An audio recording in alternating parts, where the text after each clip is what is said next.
Hai Sobat Mandos, kalau sebelumnya aku sudah review KZ-Defi, kali ini aku mau review sekaligus bandingin KZ-Defi dengan KZ Krilla. Another KZ yang memiliki fungsi switch, dan di pasaran KZ Krilla ini dijual di sekitar harga 250.000 sampai 300.000. Lebih murah atau di bawahnya si KZ-Defi. Oke, langsung aja kita unboxing. Dari packagingnya bentuknya standar dari KZ, dan dari segi kelengkapannya sama seperti KZ-Defi. Kamu bakalan dapet dual driver dengan satu pasang memory foam yang sudah terpasang, 3 extra ear tip silikon, 1 buah OVC silver plated cable dari KZ, pin ejector untuk merubah switch, dan 1 user guide. Pertama, kita akan compare dari segi driver. KZ Krilla dilengkapi dengan dual driver, 1 unit dynamic driver dan 1 unit balance armature. Sedangkan KZ-Defi hanya menggunakan 1 unit dynamic driver. Tentunya tuningan dari KZ Krilla ini akan banyak dipengaruhi oleh si BA ini. Dari segi build-nya, KZ Krilla terbuat dari resin plastik dengan logam sebagai faceplate-nya, berbeda dengan KZ-Defi yang full logam dan terkesan kokoh. Bodinya juga lebih ringan, dan dari segi fittingannya sih sama aja.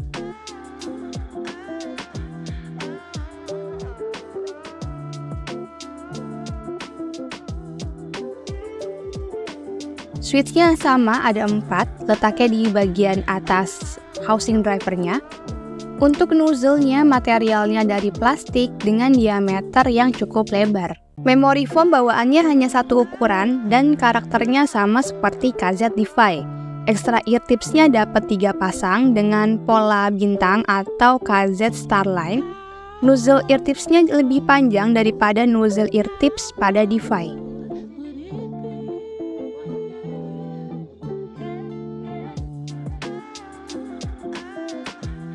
Untuk kabelnya standar bawaan KZ di harga segitu, OVC silver plated dengan pin QDC.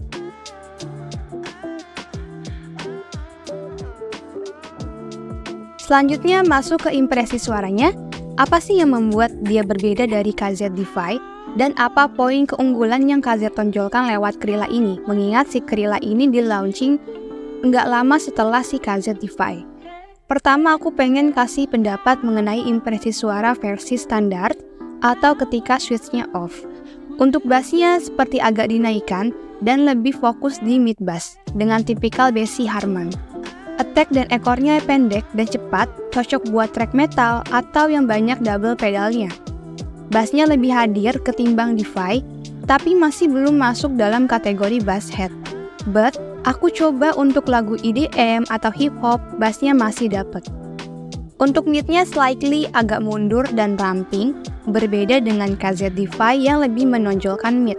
Tonalnya sedikit warm dengan upper mids yang lebih lapang.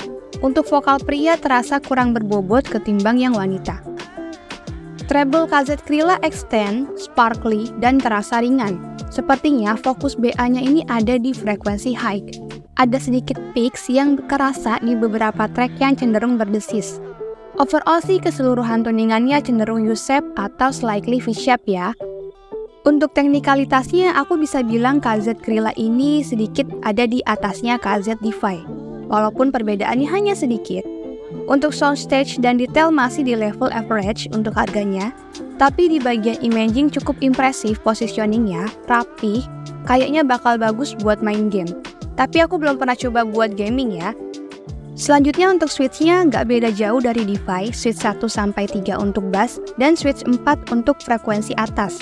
Tentunya dengan catatan perubahan yang tidak terlalu signifikan, hanya 1 decibel aja per switch-nya.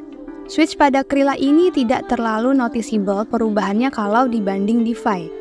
Ketika switch 1-3 dinaikkan, warmnya lebih kerasa dan bass lebih ditonjolkan. Timbre pada BA sedikit menghilang dan peaks masih kerasa sedikit. Sedangkan kalau nomor 4 yang dinaikkan, high-nya jadi lebih prominent dan overall suaranya jadi lebih ramping.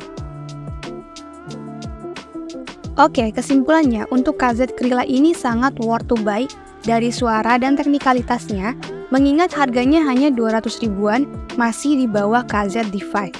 Dari segi build, aku lebih suka DeFi karena terbuat dari full logam yang kokoh. Dari segi teknikalitas, KZ Krilla sedikit lebih unggul dari DeFi. Dan kalau soal tuningan, balik lagi ke preferensi masing-masing. Kalau pengen vokal yang lebih baik bisa di DeFi, sedangkan kalau mau yang lebih ngebas bisa di Krilla. Oke, segitu aja review KZ Krilla dari Mantools. Kalau ada yang mau berdiskusi, silakan di kolom komentar ya.